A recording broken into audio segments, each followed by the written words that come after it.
Hi, I'm the Space Quest historian. A long ass fucking time ago, I played King's Quest 2, and it went something like this. I'm high as a kite, my teeth are green.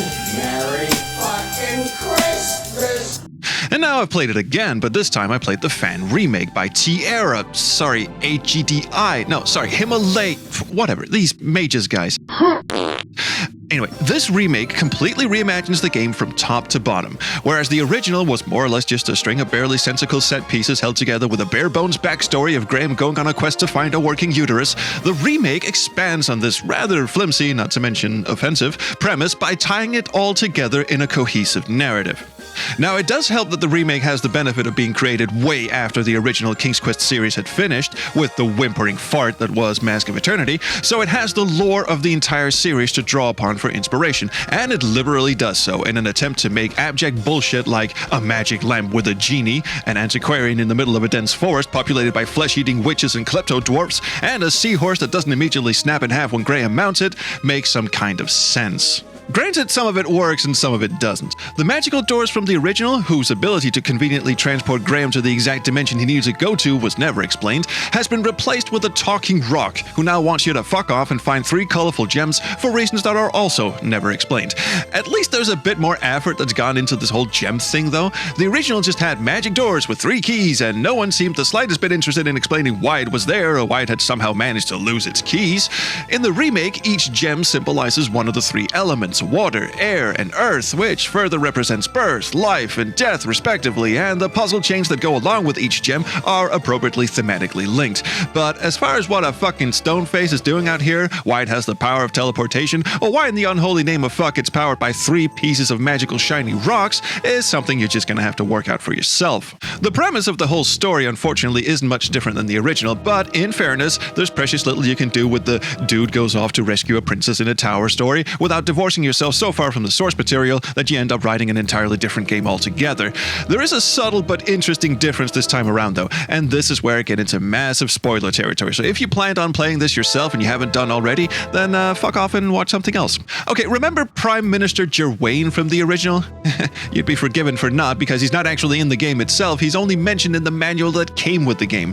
Anyway, he's the sniveling little cunt who sends Graham off on his quest by appealing to Graham's unsatisfied royal libido. In the remake, they actually put this guy in the game itself, and, this is the spoiler bit, he's evil. Like, Prince of Darkness levels of evil. See, throughout the entire game, we keep hearing mentions of the Father. Predominantly, we see him phoning up Hagatha, the evil crone who lives in a cave, a very dang cave in the country, and we'll get back to her in a bit. Anyway, every so often, Hagatha gets a call on her magic disco ball, which she feels the need to unnecessarily caress for some reason, and the person on the other end, the Father, is actually this twat from the intro, who in fact wants his king dead and the crown of Daventry on his head. Not only does that rhyme, it also serves as the key element in this newly devised grand plot of the game. But hold up, before we get into any of that, let's just talk about rhyming for a bit. There's too fucking much of it in this game. This enticing and well thought out backstory that not only forms the backbone of this game's narrative structure in a cohesive and interesting way, but also that of the entire rest of the goddamn King's Quest series, is told almost exclusively in goddamn fucking verse. That rhyme. Everything fucking rhymes in this game, and you know what happened to the last herd of gobshites in a King's Quest game that tried to sell me on rhymes. So bear in mind as I unveil this intricately woven tapestry of lore and backstory that I had to sit through walls upon walls of text composed chiefly of endless fucking rhyming couplets and iambic pentameter to bring you this overview. Not to mention, there's a fucking song in here too. Did I mention there's a song in here too? Yeah, Valinus looks over the balcony in one of the cutscenes and belts out this banger. Shut up, you rancid bit. No one cares. Anyway, here we go. What does Diet Satan here want with Graham's crown? Well, turns out he's actually the brother of the very first king of Daventry, who was a powerful and wise mage for some reason, and also for some other reason gave up his powers to become mortal, which is not important. The point is, ever since he did that, his powers have been stored in some mystical artifact. No, not the crown. Some other magical MacGuffin that's never seen and only referred to as the item, so it could be anything. Personally, I really hope it's an enchanted butt plug, and the only way to unlock its powers is to shove it so far up your ass it can tickle your ribs from the inside. Anyway, the crown is an essential part of actually getting to said item, but the catch is you can't just steal it off the head of the king, no matter how big of a dumb fuck he is.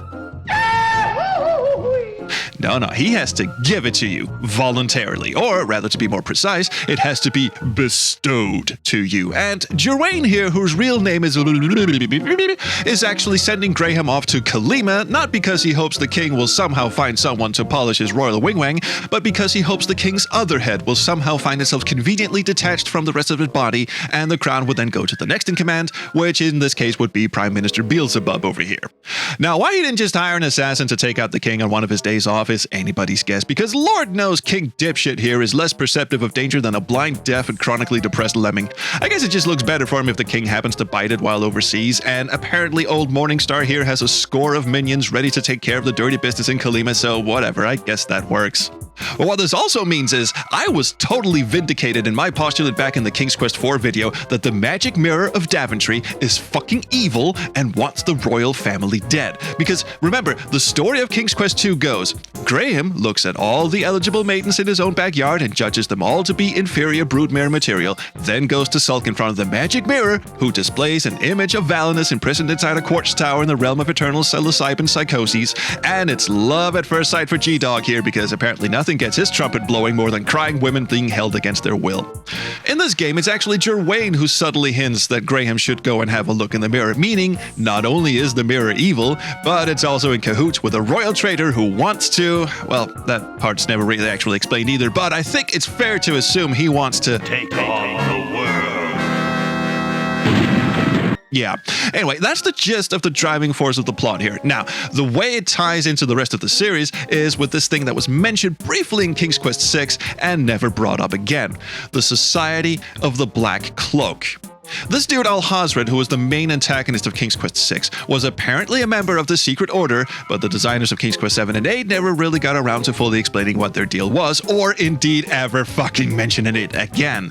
Jane Jensen, the designer of King's Quest VI, just left that little beautiful loose strand dangling for others to pick up and run with, but it was subsequently ignored by everyone who worked on the following two games in the series. Now, Daniel Stacey, the designer of this remake, does however pick up this loose end and ties it into a society of minions that all follow Prime Minister Pisshead here in his quest to overthrow the ruler of Daventry, get the crown for himself, and then use the crown to find this item of MacGuffin thing, and then become The supreme being of all that exists. Yeah, and presumably his snappily dressed Black Cloak followers would be spared whatever bullshit he may have had in store for the rest of the world. So, yay for me! The magic mirror is evil, and you can all bite my nuts for eternity.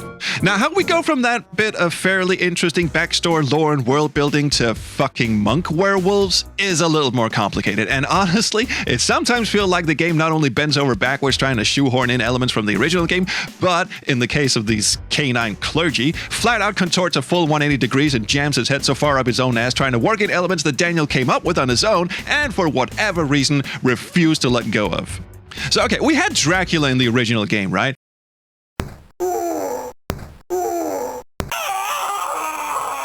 It made no goddamn sense, and I don't think it was supposed to either. I mean, for some fucking reason, Dracula's castle is just sitting on its own private island surrounded by an impenetrable lake of extreme poison, accessible only by hitching a ride with this bony boatman, who apparently works 3 jobs because here he is in King's Quest VI ferrying dead assholes across the river Styx, and here he is again in King's Quest VIII warbling on about skulls and being a fucking pain in the ass. So naturally, Dan has to bend over backwards to explain why Count Vlad, the life of any barbecue party if you need something on a skewer, is doing in Kalima, and his solution was to first of all change his name to an anagram of Dracula. No, not Alucard, something even worse. Dr. Acula. No, a bit better than that, actually. Kaldar. His name is Kaldar. Kaldor is his name.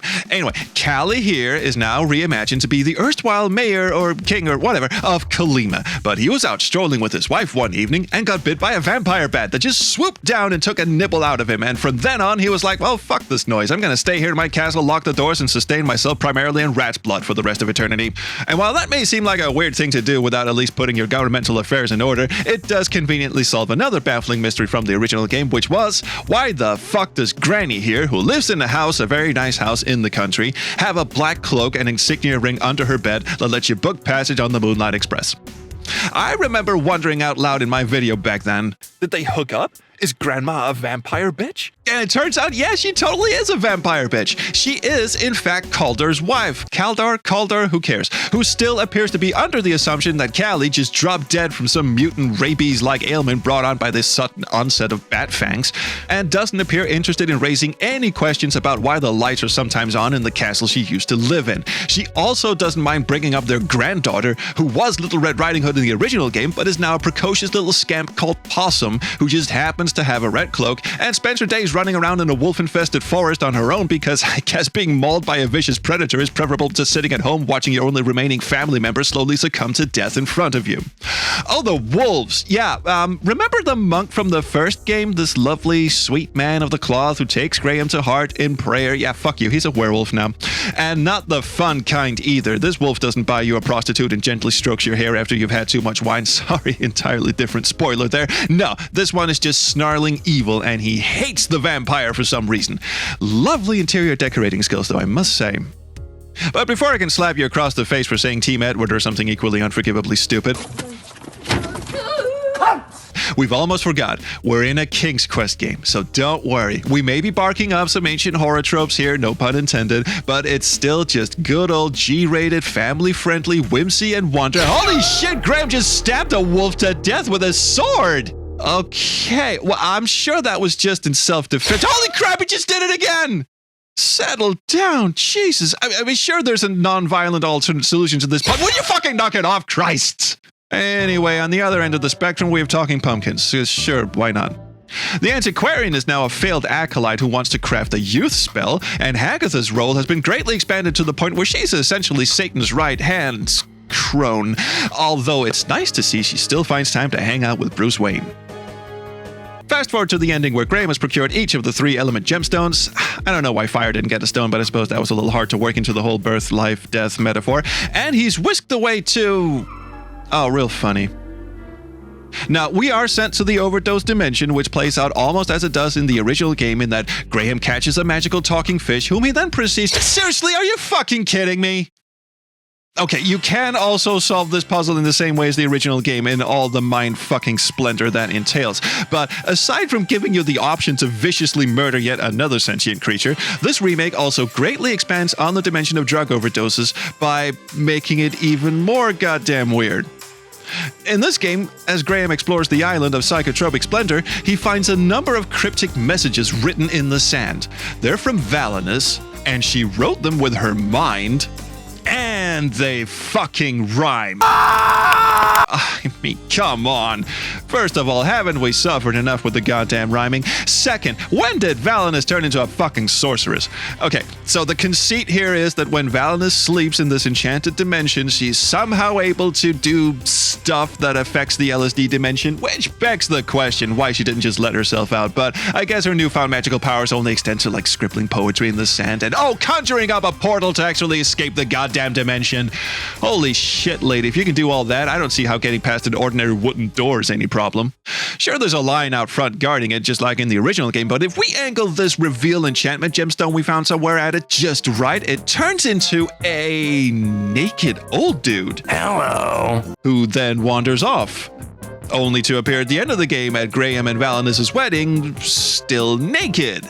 Okay. Fuck, let's just get this over with. Wakey, wakey, me old beauty. I know it's a bit presumptuous of me to lean in and start smooching a borderline comatose woman to whom I am still, for all intents and purposes, a complete and total stranger, but this is a fairy tale, so sexual assault is not only considered romantic, it is in fact the best way to bag yourself a spouse. Case in point, after a quick detour in which Hagatha shows up only to be thrown off the rooftop RoboCop style, our new bride-to-be immediately gives up her goods and we're whisked away to our wedding. Not in the church as in the original though, because remember... And also we kinda murdered them all, so we're letting Drac here do the honors. Fucking what? It turns out he's not such a bad guy after all. He just wants to spend his quiet time with his wife and granddaughter, whom he has sired into vampiredom while we were off pissing about in an endless swamp maze. Because what kind of a King's Quest game would this be without an endless maze, right? Anyway, Granny got younger and Possum grew tits, because fuck you, these are new vampire rules, don't ask questions, and also don't fuck up her library system. Hell hath no fury like a vampire bitch with an alphabetical mess on her hands. Anyway, happily ever after, everything is all right. Oh, we completely forgot about this jack-off. Yeah, okay, luckily it turns out that the Lord of Darkness, the great deceiver and the ruiner of all things, is actually a bit shit with a sword. So Graham knocks him on his ass and tells him to fuck off. There we go. Now we can enjoy our happily ever after.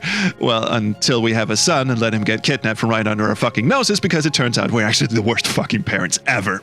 So, did I enjoy playing this version of King's Quest 2? Well, why do you care? Of course, there's no way for me to be objective about this, as I've been friends with the guy who wrote it for nearly 30 years. Not that objectivity was ever a pursuit of mine with these videos. I think I've made that abundantly clear by now to everyone except the King's Quest wiki. Yes, I enjoyed this way more than I did the original, and I very much appreciate the thought experiment that went into crafting a story with the benefit of hindsight from the games that came after it, effectively retconning the balls-out Lizard King madness that was the original into something that just makes a borderline smidge of sense.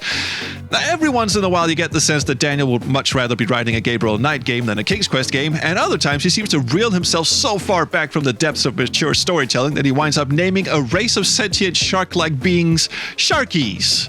What, Bitey McTeethfaces was too on the nose? But he certainly did a much better job of this than I ever could, and to say I'm impressed would be an understatement. You truly get the sense that this was not just a labor of love from a narrative standpoint, but that every element really comes together, like from the art to the music to the animation to the puzzle design, bridle throwing snake charming bullshit be damned, to the whatever the hell this is supposed to be. It's a giant fart cloud in the sky that can also send Graham back into the past and to the future and to lob a sword at Cedric the Owl. What? How fucking high are you, Graham? Seriously. Anyway, there's no bonus round for this video because this video's been underway for God knows how long, eons in fact. I mean, people's grandchildren have grown up and have started asking, where is the King's Quest 2 VGA video finally? So anyway, I'm just gonna call it here. My good friend Brandon did say boot up version 1.0 and have a look at the bobbly-headed animation portraits. Okay, sure. But anyway, that's as far as we're gonna get with the bonus round. And that is it for my experience playing King's Quest 2 VGA. I'm sorry these videos are taking a lot longer to produce these days, but I hope to get into a proper workflow in the future. Anyway, thank you so much for watching. Thank you especially to Daniel for sitting in with me during my live streams of this game, and thank you everyone else for your patience. I will see you around the Chrono stream. Bye.